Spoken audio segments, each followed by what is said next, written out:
Ce mois-ci, nous allons parler rallye découverte sportif avec Lauriane Le Breton qui prépare en compagnie de Juliette Aucoeur, qui n'a pas pu être présente aujourd'hui, le raid de la Saharienne, une course multisport. Le raid de la Saharienne, c'est un raid multisport 100% féminin et solidaire qui se déroule sur 6 jours et chaque jour on aura une épreuve différente, dont du triathlon, du canoë, du trail, du swimrun, de la natation, donc c'est uniquement sportif. Avec tous ces différents sports, est-ce qu'on se prépare particulièrement physiquement On s'entraîne pas 2 semaines avant la course parce que justement c'est pas comme on s'entraîne pour un marathon, c'est une fois. Là c'est tous les jours, il faut avoir le temps que le corps récupère et il faut être bon dans tous les sports. Donc il y a de la natation, moi je nageais pas le crawl donc j'ai dû apprendre le crawl, donc du coup maintenant je fais 2 séances de natation par semaine pour pouvoir être bonne dans toutes les disciplines. Il faut quand même être un minimum sportif en amont pour préparer ce genre d'événement, ou c'est même la personne qui n'a jamais vraiment pratiqué de sport peut se préparer à la Saharienne? Alors tout dépend l'objectif de l'équipe, parce qu'on est par équipe, c'est par équipe de 2. Donc pour pouvoir tenir les 6 jours, il faut quand même un minimum de conditions physiques, parce que quand on fait du triathlon, on est quand même assez fatigué. Le lendemain, il y aura une autre épreuve.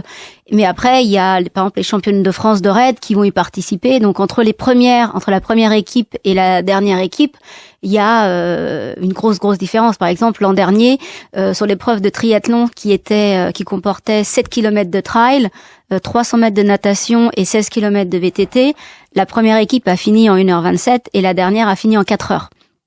Donc il y a quand même une grosse différence et tout dépend la préparation de l'équipe et la performance que l'on veut avoir lors de ce raid. Pour vous, les surprenantes Lauriane, puisque c'est le nom de votre équipage, si je ne dis pas de bêtises. Les surprenantes raideuses, oui. Alors ce n'est pas avec la population locale que vous avez un lien durant cet événement, mais c'est avec une association nantaise. Voilà, donc chaque équipe va représenter l'association de son choix. Donc nous avons choisi de représenter le Reflet, qui est un restaurant à Nantes qui a la particularité d'employer 6 cuisiniers et serveurs trisomiques, atteints de la trisomie. Et donc nous avons choisi de représenter cette association lors de notre aide. L'association qui s'appelle Trinôme 44. Voilà, Trinôme 44 et le restaurant et le Reflet. Alors comment ça se passe justement ce soutien auprès de cette association? C'est les fonds que vous récoltez leur reviennent? Il y a une dotation? Alors voilà, tout d'abord l'objectif ça va être de faire connaître cette association sur le plan local nantais. Même si cette association est devenue très connue maintenant, et donc on va participer à beaucoup de courses et pendant toutes ces courses on va représenter notre association et l'objectif ce serait d'arriver dans les 3 premières équipes et de remporter une dotation financière de 1 000 € pour notre association. On parle des événements, mais là je m'adresse à vous deux. Les inscriptions ne sont pas définitives encore? Non, on a fait une préinscription parce qu'il y a un coût qui est assez élevé pour justement pour financer toute la logistique, l'organisation sur place, que c'est un raid qui dure 6 jours. Un coût de combien? Oui, alors le coût est de 6 000 € hors taxe par équipe de 2. Notre raid est en novembre 2018, donc je crois qu'on a jusqu'au mois de septembre pour valider notre inscription. Et on recherche des entreprises locales, parce qu'on représente une association locale. Et donc vu que le raid se passe au Cap, l'intérêt pour les entreprises locales, c'est que nous allons participer lors de notre préparation à plusieurs courses. Notamment, on va participer la semaine prochaine à Atlantis Sport, qui est un run and bike. Au mois d'avril, nous allons participer au raid Polytech à Carquefou. On a le semi-marathon de Nantes, on a plusieurs triathlons. Donc on a le swimrun à Vertou. Donc l'intérêt des entreprises locales de nous financer, ce serait qu'on leur fasse de la publicité lors de ces rencontres sportives. Comment expliquer qu'il y ait autant d'événements qui se soient créés un petit peu en même temps depuis le milieu des années 2000, selon vous, Lauriane? Je pense que déjà, moi je parle du raid de la Saharienne ou le raid l'Amazone, ce sont des raids qui sont féminins, donc je pense que les femmes maintenant ont envie de montrer qu'elles sont sportives et ont envie de se dépasser et d'aller au-delà de leurs limites et l'avantage c'est d'aller dans des pays étrangers et de lier sa passion au sport et l'aventure en même temps. Et pour vous c'est vraiment une manière de dépasser finalement le côté sportif ou toute cette démarche sociale, c'est plus un effet de mode ou... Alors je pense pas qu'il y ait un effet de mode. Je pense que ce sont les gens qui veulent juste faire du sport. Alors après, l'avantage des raids solidaires, que moi je trouve que c'est la première fois que j'en fais un, et justement ça va me permettre d'allier ma passion du sport pour une bonne cause. Donc en plus, je vais représenter une association qui n'est pas forcément connue du grand public, et donc du coup, je vais être l'ambassadrice de cette association. Avec tous ces événements qui existent, le message n'est pas noyé dans la multiplication justement d'événements où la découverte se fait peut-être un petit peu moins parce que c'est souvent les mêmes lieux qui reviennent. Alors moi, pour le raid, par exemple, pour le raid de la Saharienne, chaque année, il y a une destination différente, donc ça ne se répète pas dans le même pays. Alors après, vous parlez de se noyer, je pense que l'avantage de ces raids, justement, c'est que les participantes vont choisir des associations qui ne sont pas forcément connues du public. Et toutes les associations n'ont pas la chance, comme les Restos du Cœur, d'être très médiatisées.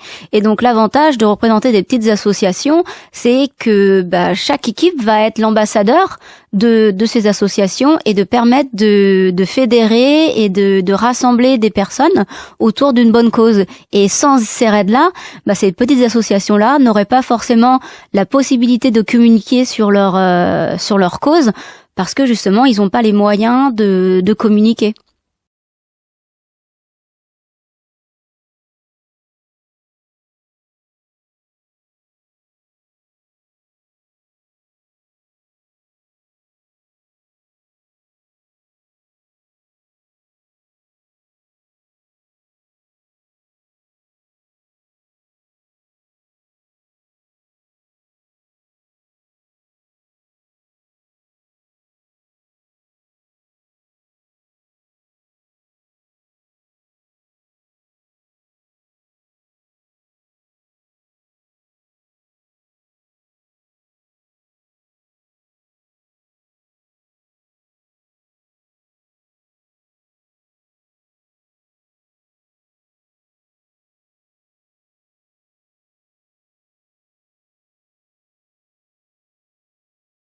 C'est vrai qu'on a l'impression dans les sponsors parfois qui défendent les rallyes raids d'aventure qu'il y a une certaine dichotomie entre le discours présenté et certains partenaires qui, dans les faits, ne sont pas forcément en lien avec les valeurs défendues. Lauriane, je vous regarde, mais quel est votre point de vue là-dessus ? Alors, nous avons choisi nos partenaires sont des partenaires locaux.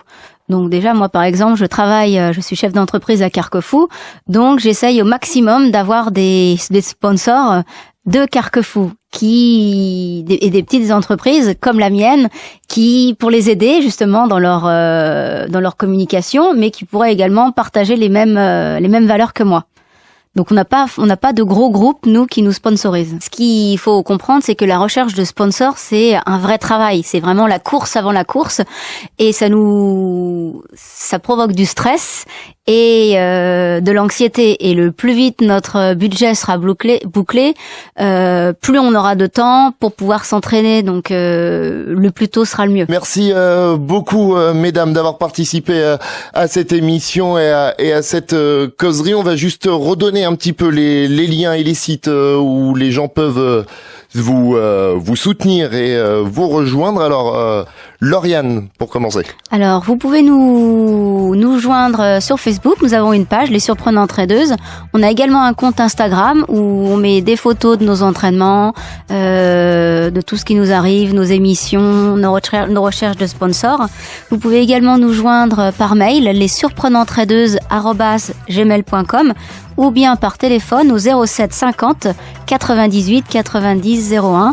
Et même si votre participation est minime, elle sera la bienvenue et plus que nécessaire, parce que les petits ruisseaux font les grandes rivières. Eh bien, c'est une belle phrase de conclusion.